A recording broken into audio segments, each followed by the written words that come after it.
आज हम पढ़ेंगे जर्मनी में नाजीवाद। प्रथम विश्व युद्ध के बाद ऐसी कौन सी परिस्थितियां बनी कि जर्मनी में नाजीवाद का उदय हुआ और वो बहुत अधिक सफल हुआ और द्वितीय विश्व युद्ध की भूमिका बनाने में भी उसका योगदान रहा। तो जब प्रथम विश्व युद्ध समाप्त हुआ था तो प्रिंस मैक्स के लिए स्थिति संभालना कठिन था, अतः उसने समाजवादी नेता फ्रेडरिक एबर्ट को, जो सोशल डेमोक्रेटिक पार्टी का अध्यक्ष था, शासन सौंप दिया और एबर्ट की सरकार ने 11 नवंबर 1918 को युद्ध विराम पर हस्ताक्षर कर दिए। इसके बाद प्रथम विश्व युद्ध का अंत हो गया। उसके बाद संविधान सभा का निर्वाचन हुआ, जिसमें 421 स्थानों में से सोशल डेमोक्रेटिक दल को सर्वाधिक 163 स्थान प्राप्त हुए और इस प्रकार सोशल और पूर्ण बहुमत किसी को नहीं मिला तो सोशल डेमोक्रेटिक सरकार बनी। तो अंतरिम सरकार का गठन हुआ, जिसका प्रथम अधिवेशन वाइमर नामक स्थान पर हुआ और सभा का कार्य पूरा होने से पूर्व ही एबर्ट ने अस्थायी सरकार से त्यागपत्र दे दिया, क्योंकि चुनाव में किसी भी दल को बहुमत प्राप्त नहीं हुआ था। तो अतः पुनः चुनाव हुए और इस चुनाव में फ्रेडरिक एबर्ट को गणतंत्र का प्रथम राष्ट्रपति चुना। उसके सहयोगी फिलिप शिडमैन को प्रधानमंत्री बनाया गया और संविधान का मसौदा अस्थायी सरकार के गृह मंत्री ह्यूगो ट्रूस्यू ने तैयार किया था। फिर वाइमर संविधान बना, जिसमें प्रधानमंत्री और उसके मंत्रिमंडल को या लोकसभा के प्रति उत्तरदायी माना गया और उसके पश्चात 31 जुलाई 1919 को राष्ट्रीय सभा ने संविधान के अग्रिम प्रारूप को 75 के मुकाबले 262 मतों से पारित कर दिया और इस प्रकार गणतंत्र का संविधान बन गया, जिसके अंतर्गत राष्ट्रपति के कार्यकाल को 7 वर्ष निर्धारित किया गया और उसे तीनों सेनाओं का प्रधान सेनापति नियुक्त किया गया और कार्यपालिका का अध्यक्ष भी राष्ट्रपति को बनाया गया और उसे अपने मंत्रिमंडल को चुनने का अधिकार दिया गया और 2 सदन बनाए गए। प्रथम राइक्सटेग या लोकसभा, दूसरा राइक्सराट या राज्य परिषद। वाइमर गणतंत्र जब बना तो उसके सामने अनेक समस्याएं आई थी। कारण ये था कि एक तो वो प्रथम विश्व युद्ध के पश्चात बना, दूसरा उसे वर्साई की संधि को भी झेलना था इस कारण, और तीसरा था उस समय जर्मनी की बिगड़ती हुई स्थिति, आर्थिक मंदी। ऐसे अनेक कारणों का वाइमर गणतंत्र को सामना करना पड़ा था। दिसंबर 1921 में 1 पाउंड 700 मार्क के बराबर था, मार्क जो जर्मनी की मुद्रा थी, और 1922 तक ये है 3000 मार्क के बराबर हो गया और 1922 के अंत तक ये 34,000 मार्क के बराबर पहुंच गया, जिससे हम अनुमान लगा सकते हैं कि जर्मनी की आर्थिक स्थिति कितनी दयनीय हो रही थी। इस प्रकार वाइमर गणतंत्र को एक तो वर्साई की संधि का पालन करना था और इस दौरान जो जर्मनी था वो राष्ट्रसंघ का सदस्य भी बन चुका था और उसने लोकार्नो समझौता संपन्न हुआ। जर्मनी का राष्ट्रसंघ में प्रवेश स्ट्रेसमान की विदेश नीति की महत्वपूर्ण उपलब्धि थी। अब राष्ट्रसंघ में प्रवेश के बाद जर्मनी पर नियंत्रण और अधिक बढ़े, निशस्त्रीकरण संधि में उसे आना पड़ा और उसके पश्चात साथ ही साथ जर्मनी में भी एक उग्र विचारधारा फ्रांस के खिलाफ पनप रही थी, जिसका भी सामना वाइमर सरकार को करना पड़ा। अब हिटलर एवं नाजी दल का उत्कर्ष कैसे हुआ? हिटलर जो था उसका जन्म 20 अप्रैल 1889 को ऑस्ट्रिया के एक छोटे से शहर ब्रानो में एक मध्यवर्गीय परिवार में हुआ था। उसने प्रथम विश्व युद्ध में भाग लिया था एक साधारण सैनिक के तौर पे जर्मनी की ओर से, और वीरता पर प्रदर्शन के लिए इसे आयरन क्रॉस भी प्रदान किया गया था। और 1919 में हिटलर ने क्षेत्रीय सेना के अंतर्गत सूचना एवं प्रसारण विभाग पर भी कार्य किया गया था। उसके पश्चात जब युद्ध समाप्त हो गया, उसके पश्चात वो डेक्लर द्वारा स्थापित जर्मन वर्कर्स पार्टी के संपर्क में आया और 1920 में इसने इस पार्टी से ज्वाइन करा और उसका नाम बदलकर नाजी दल, जिसका पूरा नाम था राष्ट्रीय समाजवादी जर्मन श्रम दल, रखा गया और धीरे धीरे इसकी जो शक्ति थी वो हिटलर के हाथों में करंदित होती गई। इसने अपना दल बनाया, विशेष प्रतीक चिन्ह बनाया, स्वास्तिक, अपना गीत, अपना अभिवादन, अपने नारे, अपनी रैलियां, सभी कुछ निर्धारित किए। उसने सेनाएं भी बनाई, 2 प्रकार की सेनाएं बनाई। एक भूरी कमीज वाली सेना जो उसकी निजी सेना थी, जिसका मुख्य कार्य प्रदर्शन करना, दलीय सभाओं की रक्षा करना, विरोधी दलों को जो उनकी सभाएं होती उनको भंग करना था। दूसरा थी काली कमीज वाली सेना, जो एक विशेष सैनिक दस्ता था जो उसकी रक्षा के लिए था। अब इसके पश्चात हिटलर ने क्या किया, उसने वाइमर सरकार को गिराने का प्रयास किया, जिसमें वो असफल रहा और उसे 5 साल की सज़ा हुई, जिस दौरान उसने मेरा संघर्ष मीन कैंप नामक किताब लिखी, जो कि नाज़ियों के लिए बाइबल की तरह पवित्र मानी जाती है। इस किताब में उसने लिखा था, जर्मन राष्ट्र का इतना प्रादेशिक विस्तार होना चाहिए जिसमें हमारे लोग निवास कर सके। अपने इस उद्देश्य की पूर्ति के लिए वर्साई की अपमानजनक संधि और जर्मनी के निःशस्त्रीकरण का पूरा लाभ उठाया जाना चाहिए और जर्मन जनता के दिमाग में वायमर गणतंत्र के प्रति विरोध एवं घृणा की ज्वाला दधका कर उसे नाजी पार्टी के अनुकूल किए जाने का प्रयास किया जाना चाहिए। इस किताब में उसके आगे फ्यूचर में किस प्रकार वो जर्मनी में कार्य करेगा ये भी योजनाएं थी। साथ ही वो इस किताब में कहता है, यदि अपार प्राकृतिक संपत्ति से युक्त यूराल पर्वत, विस्तृत मूल्यवान साइबेरिया के वन और अन्य भंडार का यूक्रेन जर्मनी में शामिल हो तो नाजी नेतृत्व में जर्मनी समृद्ध हो जाएगा। इस बारे में इस किताब में उसके फ्रांस के बारे में भी विचार मिलते हैं, जिसमें वो कहता है कि फ्रांस जर्मनी राष्ट्र का अनंतकालीन शत्रु है और रहेगा। इसके पश्चात जब वह जेल से रिहा हुआ तो उसने नाजी दल का पुनर्गठन किया। उसने इसके लिए 2 सेनाएं बनाई, 2 शाखा थी, जिसमें प्रथम शाखा आक्रामक शस्त्र दलों की थी, जिन्हें ऐसे कहा जाता था। इसके सदस्य भूरे रंग की कमीज पहनते थे और बाहों पर स्वास्तिक लगाते थे और इनका कार्य प्रदर्शन करना था। दूसरा SS बनाया गया, जो कि काली कमीज पहनते थे और इनका ये अंगरक्षक के तौर पे होते थे और इसमें उसका प्रमुख सहयोग गोबेल्स का प्राप्त हुआ था। अब धीरे धीरे उसने अपने प्रचार सभाओं के माध्यम से अन्य विरोधी दलों को उनमें उत्पात करवाना, उनकी पार्टियों को भंग करना, उनके जो सभाएं होती थी उसमें विरोध प्रदर्शन के द्वारा नाजी दल की स्थिति को बेहतर करने का प्रयास किया। तो धीरे धीरे नाजी दल को सफलताएं प्राप्त होने लगी और 1930 तक नाजी दल जो था वो सोशल डेमोक्रेटिक दल के समान ही शक्तिशाली हो गया था जर्मनी में। नाजी दल की सफलता के बहुत से कारण थे, जिसमें पहला कारण है वर्साई की संधि की कठोरता। वर्साई की संधि जो थी वो इतनी अधिक कठोर थी कि इसी समय प्रधानमंत्री शीडमैन जो थे उन्होंने कहा था, वह कौन सा हाथ है जो इस प्रकार की संधि पर हस्ताक्षर करने से झुलस नहीं जाएगा। इस संधि के द्वारा जर्मनी से बहुत अधिक प्रादेशिक प्रदेश उसका निःशस्त्रीकरण किया गया, सार का प्रदेश छीन लिया गया। तो ऐसी स्थिति में जर्मनी की जनता में आक्रोश और क्रोध जो था वो बढ़ रहा था, जो स्वाभाविक था।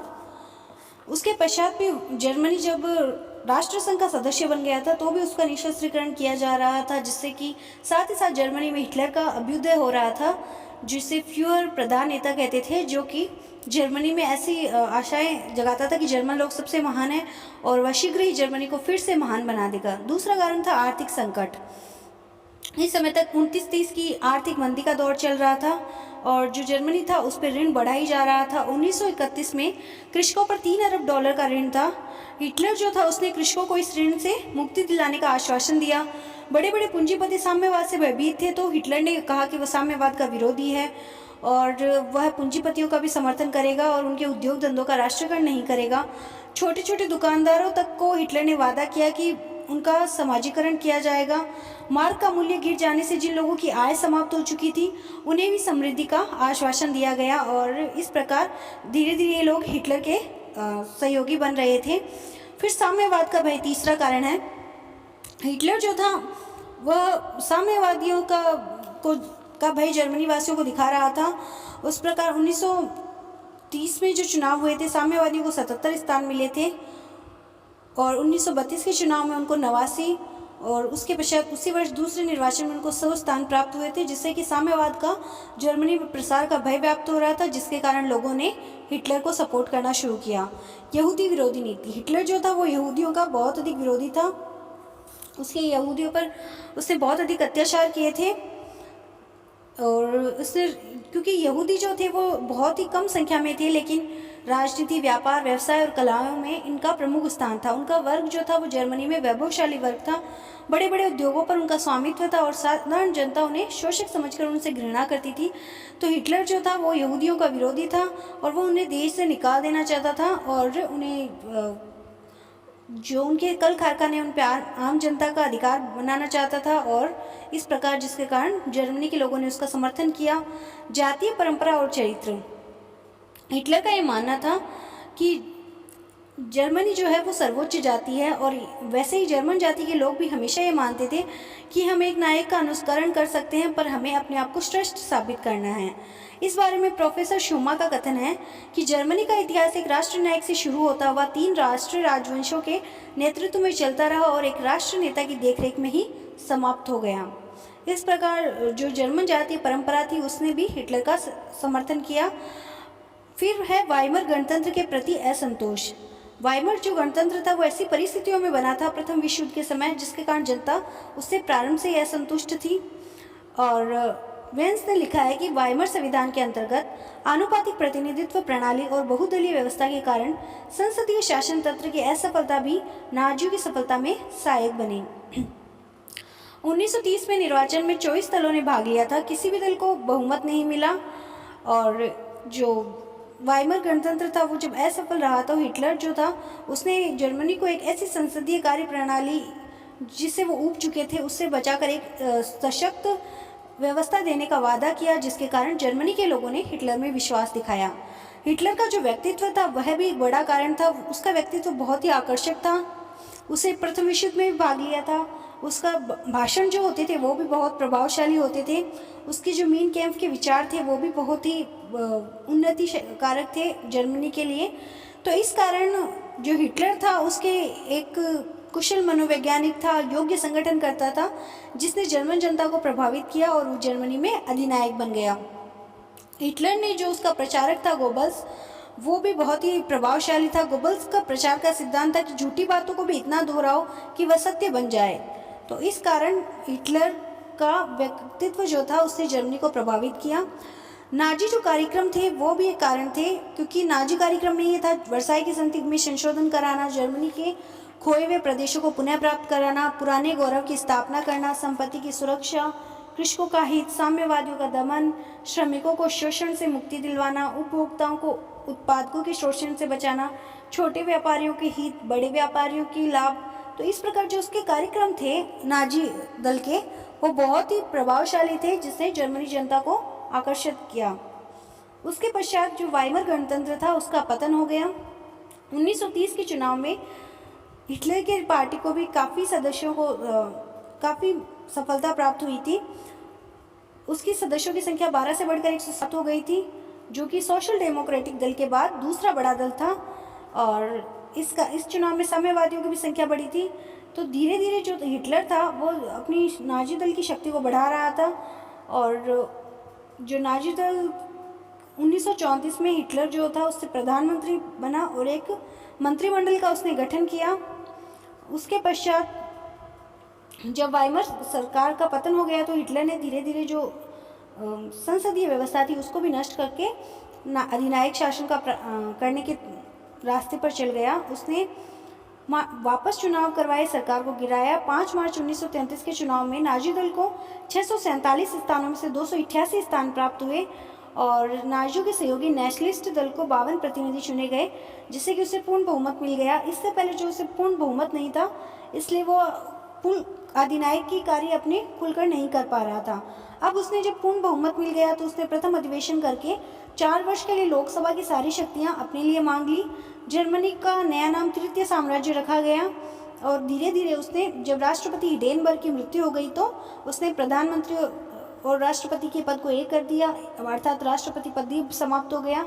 दोनों पदों के एक होने के पश्चात अब उसने जनमत संग्रह भी इसके लिए करवाया, जिसके 90% लोगों ने उसका समर्थन किया। वाइमर गणतंत्र जो पतन हुआ था उसके भी अनेक कारण थे। 1919 से 1932 के मध्य 18 मंत्रिमंडलों द्वारा शासन चलाया गया। 48 और धारा 48 के अध्यादेशों द्वारा शासन चलता रहा। मतलब कोई भी गणतंत्रीय सरकार दीर्घकालीन उद्देश्यों को पूरा नहीं कर सकी, क्योंकि लंबे समय तक चल ही नहीं पाई। और जो उनके संसदीय व्यवस्था थी वो भी जर्मन के लोगों का सहयोग पूर्ण रूप से नहीं मिला। आर्थिक मंदी से वो निपट नहीं पाई। इस कारण वाइमर गणतंत्र जो था उसका पतन हो गया। हिटलर जो था उसकी गृह नीति जो थी, अब उसके बारे में बात करते हैं। हिटलर सर्वसत्तावादी राज्य की स्थापना करना चाहता था। मार्च 1933 के एक अध्यादेश द्वारा जर्मनी के सभी प्रांतीय विधानसभाओं को भंग कर दिया गया और नाजी नियंत्रण के अंतर्गत उनका पुनर्गठन किया गया। इस घटना के एक सप्ताह बाद ही प्रत्येक प्रांत में मनोनीत जो प्रतिनिधि गवर्नर जो होते थे उन्हें भी नाजी दल द्वारा चुना गया। प्रशा में स्वयं हिटलर गवर्नर बना और इस प्रकार विधानसभा जो प्रांतीय विधानसभा थी उनको समाप्त करके एक प्रतिनिधि शासन, अब इस प्रकार के प्रांतों में प्रतिनिधि शासन का अंत हो गया और केंद्रीय सरकार ही सार्वभौमिक सत्ता हो गई, सत्ता का केंद्रीकरण किया गया। सर्वशक्तिशाली नाजी दल, हिटलर ने नाजी दल को बहुत अधिक शक्तिशाली बनाया। साम्यवादियों की संपत्ति जब्त कर ली गई 1933 के आदेश के द्वारा। उसके अलावा जो सोशल डेमोक्रेटिक पार्टी थी, पीपुल्स पार्टी थी, सेंटर पार्टी थी, उनको तोड़ दिया गया और जो उनका सहयोगी नेशनलिस्ट दल था उसको भी समाप्त कर दिया गया। और 14 जुलाई 1933 को एक आदेश जारी किया गया जिसके अनुसार नाजी दल को जर्मनी का एकमात्र राजनीतिक दल माना गया और इसके अलावा किसी भी दल का गठन करना राजद्रोह माना गया।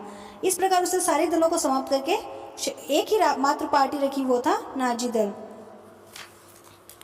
और इस समय तक हिटलर ने उद्घोषणा की कि राष्ट्रीय समाजवादी दल ही राज्य है और नाजी दल ही एकमात्र राज्य में जर्मनी में रहेगा। स्वायत्त संस्थाओं पर उसने नियंत्रण स्थापित किया और नगर पालिकाओं के अध्यक्षों एवं ग्राम परिषदों के अध्यक्षों की नियुक्ति भी केंद्रीय सरकार के द्वारा की जाने लगी। इन संस्थाओं के सदस्यों को भी स्थानीय नाजी नेताओं की सहमति से ही मनोनीत किया जाता था। नागरिक स्वतंत्रताओं पर उसने रोक लगा दी। उसने प्रेस, सिनेमा, रेडियो, स्कूल, विश्वविद्यालय आदि की स्वतंत्रता को नष्ट कर दिया और कोई भी व्यक्ति किसी भी समय गिरफ्तार किया जा सकता था, बिना कारण बताए जेल में रखा जा सकता था। एक तरह से आतंकी कानून को लागू किया और जिन पर संदेह होता था उन्हें जेल में रखा जाता था, बहुत यातनाएं दी जाती थी। इसके लिए उसने एक पुलिस संगठन बनाया, गेस्टापो, जो वास्तव में उसने अपनी सत्ता को, अपने सहयोगों को बचाने के लिए आतंक राज्य की स्थापना की थी।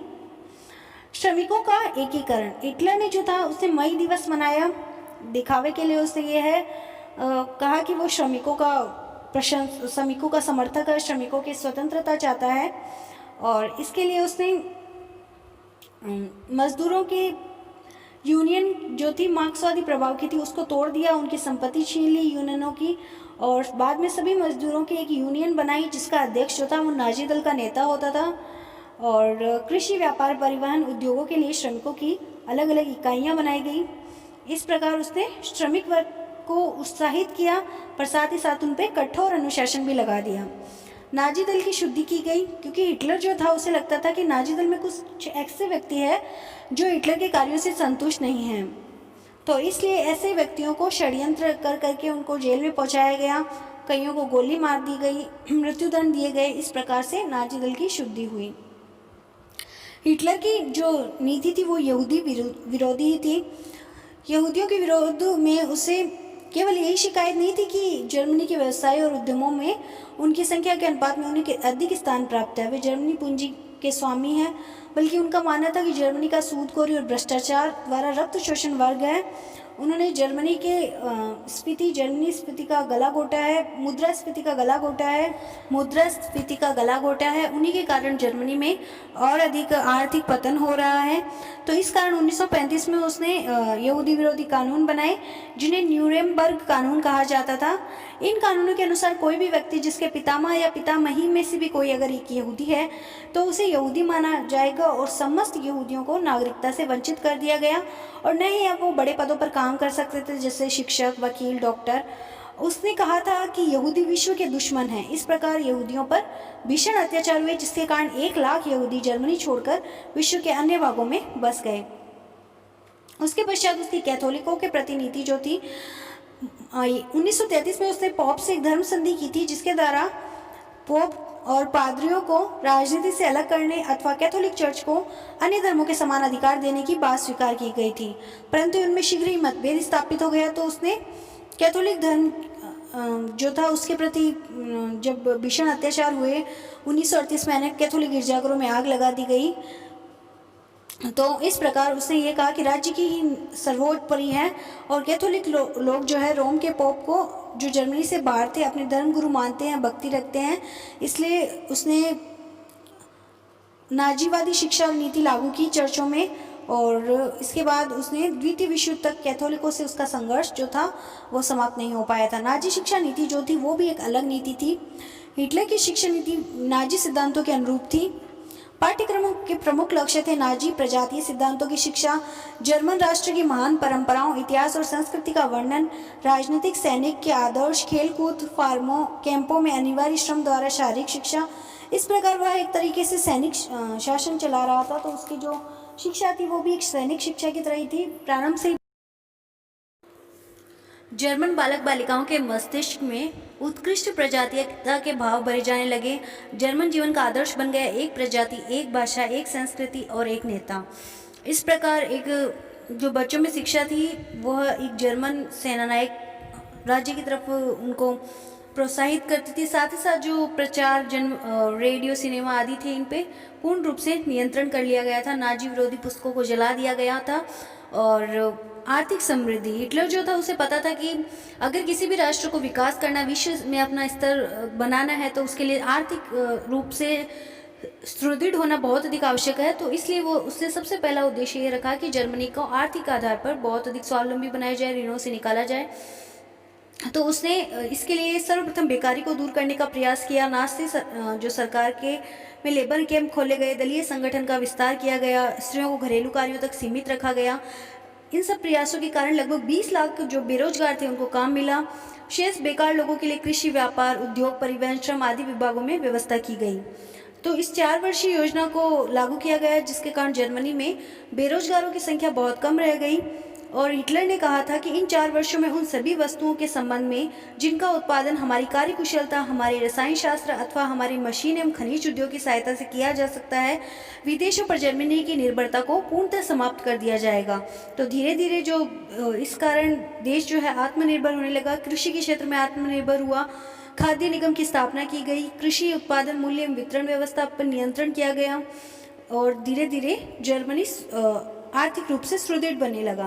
हिटलर की विदेश नीति जो थी उसे यह जो प्रयास थे वो तो जर्मनी के लिए थे, लेकिन उसकी विदेश नीति इससे थी जिसने पूरे विश्व को प्रभावित किया और दूसरे विश्व युद्ध की ओर दुनिया को अग्रसर कर दिया था। तो उस जो हिटलर की विदेश नीति थी उसके उद्देश्य थे कि वर्साई की संधि को भंग करना, तृतीय साम्राज्य के अंतर्गत सारी जर्मन जातियों को एक सूत्र में संगठित करना, जर्मनी के साम्राज्य का विस्तार करना। और इनके जो उद्देश्य थे इनको प्राप्ति के भी हिटलर के खुद के ही तरीके थे। उसने कहा था कि किसी भी तरीके से हमें इन्हें प्राप्त करना है, इनकी प्राप्ति के लिए कोई समझौता और यदि ना हो सका तो युद्ध का आश्रय लेना विदेश नीति की ओर हमारा कदम होगा। तो इस प्रकार वह चाहता था कि जहाँ जहाँ जर्मन रहते हैं वहाँ वहाँ तृतीय साम्राज्य की स्थापना हो। इस दिशा में उसकी मुख्य 3 दिशाएं थी। प्रथम, वर्साई संधि की अवहेलना करते हुए एक समर्थ तलवार का निर्माण करना, दूसरी, युद्ध में कार्य के लिए मित्रों की खोज करना और तीसरा, अपना क्षेत्रीय विस्तार करना। विदेश नीति के लिए हिटलर ने क्या क्या कार्य किए ये बहुत महत्वपूर्ण है। सबसे पहले उसने राष्ट्रसंघ से संबंध विच्छेद किया। 4 अप्रैल 1933 को हिटलर के निर्देशन में जर्मन सुरक्षा परिषद की स्थापना की गई और इसे गुप्त रूप से युद्ध के लिए लामबंदी की योजना बनाने तथा शस्त्रों के निर्माण करने का अधिकार दिया गया। और उसने 17 मई 1933 को लोकसभा में भाषण देते हुए कहा था कि जर्मनी ने पेरिस की शांति संधि का पूरी तरह से पालन किया है, अतः उसे समानता के आधार पर मांग करने का नैतिक आधार है। और उसके पश्चात 1933 में जब निशस्त्रीकरण का सम्मेलन हुआ था तो वहाँ पर भी हिटलर ने भाग लिया था, परंतु उसे फ्रांस पर बिल्कुल भी भरोसा नहीं था, इसलिए उसने अपना जर्मनी के निशस्त्रीकरण की बात को ठुकरा दिया था, क्योंकि उसने कहा कि हमें समानता का अधिकार नहीं दिया जा रहा है, इसलिए मैं निशस्त्रीकरण और राष्ट्रसंघ दोनों का परित्याग करता हूँ, क्योंकि राष्ट्रसंघ में समानता और समान अधिकार नहीं है। इस कारण अपने उनके असामान्य वातावरण में जर्मन जैसे जाति नहीं रह सकती। तो जर्मन गौरव के लिए उसने राष्ट्रसंघ का परित्याग कर दिया। उसके पश्चात उसने पोलैंड के साथ अनाक्रमण समझौता किया। जनवरी 1934 में उसने पोलैंड के साथ संधि की, जिसके अनुसार दोनों राज्यों ने वादा किया कि वे अगले 10 साल तक एक दूसरे की वर्तमान सीमाओं का किसी भी प्रकार का उल्लंघन, अतिक्रमण नहीं करेंगे, जिससे कि ये पोलैंड की संधि के कारण विश्व स्तर पर उसकी एक अच्छी स्थिति बन गई। फ्रांस को भी इससे काफ़ी आश्चर्य हुआ। इंग्लैंड का भी हिटलर के प्रति जो दृष्टिकोण था उसमें नरमता आई, क्योंकि पोलैंड जैसे छोटे से देश के साथ यह उसका एक बेहतरीन समझौता था, जिससे कि विश्व स्तर पर उसकी प्रशंसा की गई। प्रोफेसर टेलर ने कहा है कि यह समझौता हिटलर की परराष्ट्र नीति की प्रथम महत्वपूर्ण सफलता थी, जिसके कारण भविष्य में उसे अनेक सफलताएं मिली। तीसरा उसका था ऑस्ट्रिया को हड़पने का प्रयास। 1920 के पश्चात ऑस्ट्रिया में कुछ राजनीतिक दलों ने जर्मनी के साथ संघ बनाने की इच्छा व्यक्त की थी, किंतु सेंट जर्मेन की संधि के अनुसार इस प्रकार का एकीकरण नहीं हो पाया था। और इसके पश्चात नाजी दल की आर्थिक मंदी के दौरान नाजी दल की भी ऑस्ट्रिया में स्थापना की गई, और जिसका कार्य था कि वहाँ की गणतंत्र सरकार को विफल करे और जर्मनी के पक्ष में बहुमत तैयार करे। इस प्रकार जुलाई 1934 तक ऑस्ट्रिया ने नाजी नेताओं ने जो डालफस सरकार थी उसका तख्ता पलटने की कोशिश की और विद्रोह कर दिया, और उसके कार्यालय पर अधिकार कर लिया गया, उसकी हत्या कर दी गई, और धीरे धीरे ऐसे प्रयास किए गए कि जर्मनी ने ऑस्ट्रिया को हड़पने का ऐसा प्रयास किया, परंतु अन्य राष्ट्रों का, विश्व राष्ट्रों का हस्तक्षेप के कारण वह ऑस्ट्रिया को नहीं हड़प पाया। फिर जैसे कि 60 क्षेत्र जो था उस पर 15 वर्ष तक फ्रांस का अधिकार दिया गया था। 15 वर्ष पूर्ण होने पर जनमत संग्रह करवाया गया और उस आधार पर 90% लोगों ने जर्मनी में मिलना स्वीकार किया। इस प्रकार सार का जो क्षेत्र था वो जर्मनी को प्राप्त हो गया। उसके पश्चात वर्साई की जो सैनिक धाराएं थी उससे मुक्ति के प्रयास किए और हिटलर ने पुनः शस्त्रीकरण प्रारंभ कर दिया। 1935 में हिटलर ने घोषणा की कि मित्र राष्ट्र निशस्त्रीकरण की दिशा में कोई कठोर कदम नहीं उठाए हैं, और फ्रांस में भी अभी तक अनिवार्य सैनिक शिक्षा लागू है। इंग्लैंड में भी वायुसेना में वृद्धि की जा रही है, इसलिए पुनः जर्मनी शस्त्रीकरण की घोषणा करता है। क्योंकि किसी ने भी पालन नहीं किया, इसलिए जर्मनी भी निशस्त्रीकरण का पालन करने के लिए बाध्य नहीं है। और इसके पश्चात इस पर राष्ट्रसंघ में अधिवेशन बुलाया गया, पर फ्रांस के अतिरिक्त कोई भी जर्मनी का ज़्यादा विरोधी नहीं बना, जिसके कारण यह विफल रहा। उसके पश्चात जर्मनी को लगा कि उसे ब्रिटेन का सहयोग चाहिए, इसलिए उसने ब्रिटेन के साथ नाविक समझौता किया। इस बात पर 18 जून 1935 को ब्रिटेन और जर्मनी के मध्य एक समझौता हुआ, जिसके अनुसार ब्रिटेन ने जर्मनी को अपने सभी प्रकार के नौसैनिक जहाज़ों के टन भार के 35% तक नौसैनिक जहाज बनाने की अनुमति दे दी। इसके साथ ही उसे पनडुब्बियां बनाने की भी छूट दे दी। इस प्रकार के समझौते से ब्रिटेन ने एक प्रकार से जर्मनी द्वारा वर्साई संधि की नौसेना संबंधी जो धाराएं थी उनके उल्लंघन का अनुमोदन कर दिया, और इस प्रकार ये हिटलर के लिए बहुत बड़ी सफलता थी।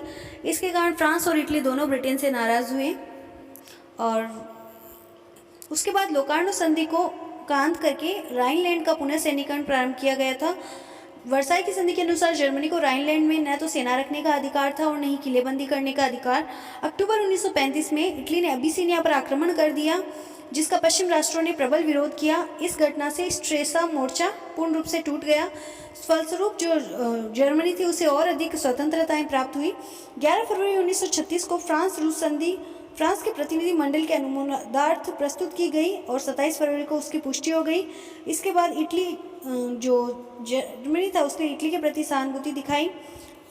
उसके पश्चात जो जर्मनी था उसने अन्य देशों को सूचित किया कि वो राइनलैंड में अपनी सेनाएं भेज रहा है। हिटलर का तर्क था कि फ्रांस, रूस और चेकोस्लोवाकिया रूस संधियों ने लोकार्नो संधि की आत्मा को ही समाप्त कर दिया है, तो जर्मनी लोकार्नो समझौते का पालन करने के लिए बाध्य नहीं है। इस प्रकार उसका सैन्यकरण किया गया। इस प्रकार फ्रांस पर आरोप लगाते हुए पश्चिमी देशों को जर्मनी के विरुद्ध किसी भी प्रकार की कार्रवाई करने से हिटलर ने रोक दिया। और चर्चिल ने इस संबंध में लिखा है कि यदि फ्रांस की सरकार अपनी 100 डिवीजनों की सेना को कूच करने की आज्ञा देती तो हिटलर को अपनी सेनाएं पीछे हटाने के लिए बाध्य किया जा सकता था।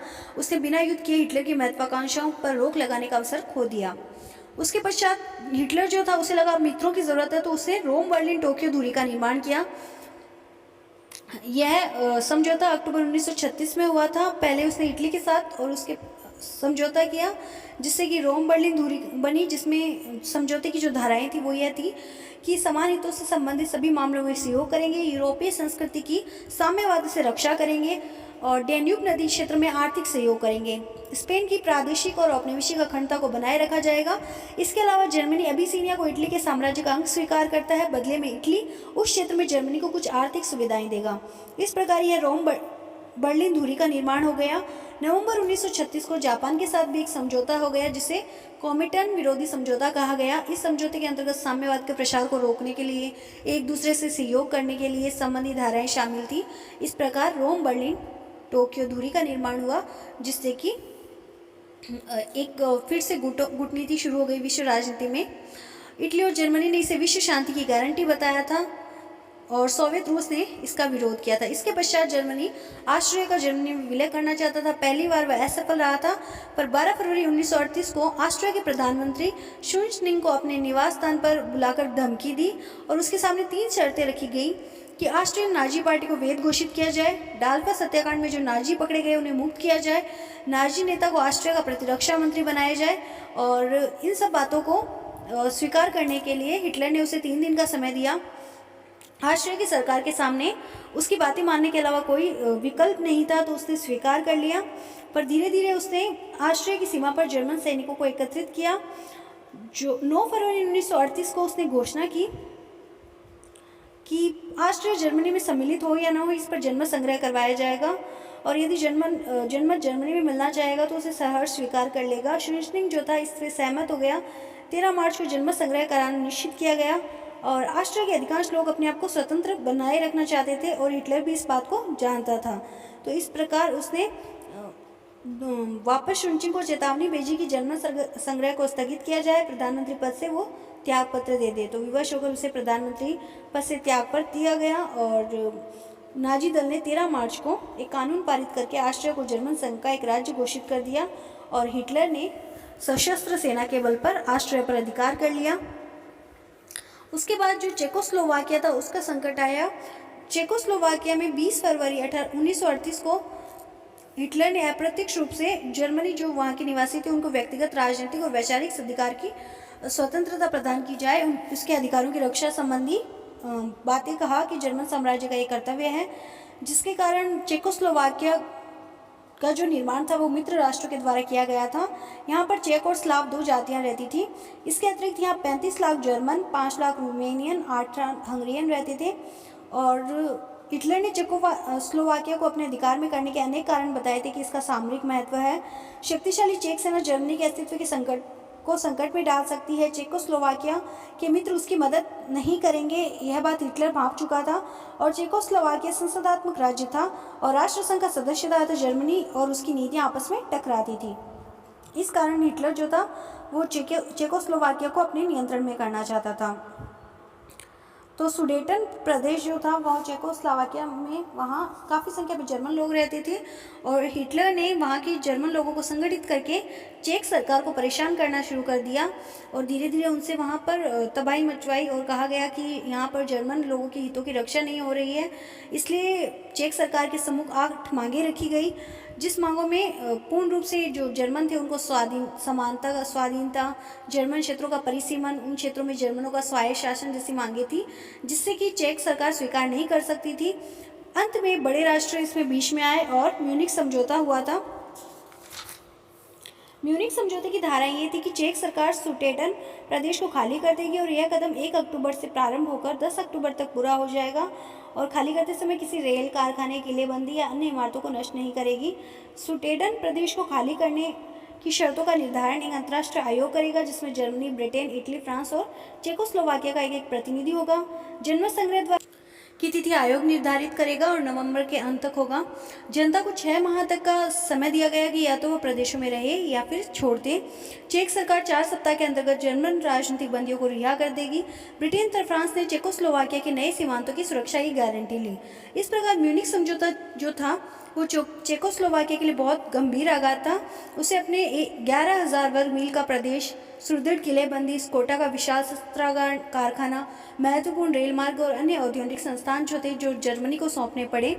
इस समझौते का लाभ उठाते हुए 1 अक्टूबर 1938 को प्रातः जर्मन सैनिकों ने सुडेटन प्रदेश पर अधिकार कर लिया और 16 मार्च 1939 को हंगरी ने चेकोस्लोवाकिया के मेक्यार जिलों को हस्तगत कर लिया और म्यूनिख की लादी गई शर्तों के अनुसार जर्मन संग्रह नहीं करवाया गया। जर्मन सेना ने अपनी इच्छा अनुसार मनमाने क्षेत्र पर अधिकार कर लिया, जिसमें ऐसे भी कई क्षेत्र शामिल थे जिनमें मुख्यतः जो आबादी थी वो चेक थी और अंतर्राष्ट्रीय आयोग जो था एक तरह से दिखावा मात्र था। इस प्रकार चेकोस्लोवाकिया का अंग भंग कर दिया गया। यह विभिन्न राष्ट्रों की पराजय और हिटलर की कूटनीति की विजय थी। चेक राष्ट्रपति डॉक्टर बेनेस ने इस अवसर पर कहा था, उसे एक ऐसे दबाव के सामने झुकना पड़ा है जिसका इतिहास में कोई उदाहरण नहीं है और वह भी चैम्बरलेन और दलादियर की उपस्थिति में। और इस पर चर्चिल ने कहा था कि ब्रिटेन व फ्रांस के दबाव से चेकोस्लोवाकिया का विभाजन नाजी ध्वंस के आगे पश्चिमी जनतंत्र के झुकने के समान है। इस समझौते के कारण यूरोपीय जो राज्य थे उनमें आपस में ही दरार पड़ गई। यह समझौता जो था तुष्टिकरण की नीति का सर्वोच्च विकास और पश्चिमी लोकतंत्रों के मरणाज्ञा पत्र के समान था, और इससे जो सामूहिक सुरक्षा पद्धति थी वो भी नष्ट हो गई। इसके पश्चात जो जर्मनी था उसने पोलैंड पर आक्रमण कर दिया और दूसरा विश्व युद्ध प्रारंभ हो गया। 1934 में जर्मनी और पोलैंड के बीच जो 10 वर्ष का अनाक्रमण समझौता हुआ था उसे भंग करके हिटलर ने पोलैंड से डेंजिंग पर पहुंचने के लिए एक गलियारे की मांग की, और इस मांग द्वारा 1934 का समझौता भंग हो गया। पोलैंड की सरकार ने उसकी मांग नहीं मानी। 13 अगस्त 1939 को जो उसके पश्चात जो ब्रिटेन था, हिटलर ने रूस से एक अनाक्रमण संधि कर ली, और 1 सितंबर 1939 को जब रूस की ओर से वो निश्चित हो गया तो हिटलर ने पोलैंड पर आक्रमण कर दिया और यहीं से दूसरा विश्व युद्ध प्रारंभ हो गया। हिटलर ने घोषणा की कि जर्मनी को आत्मरक्षा के लिए युद्ध करना पड़ रहा है। फ्रांस और इंग्लैंड ने इस आक्रमण का विरोध किया, परंतु हिटलर ने उनकी परवाह नहीं की। अतः इंग्लैंड भी 3 सितंबर 1939 को जर्मनी के विरुद्ध युद्ध पर उतर आया। इसके पश्चात ये युद्ध विश्व युद्ध में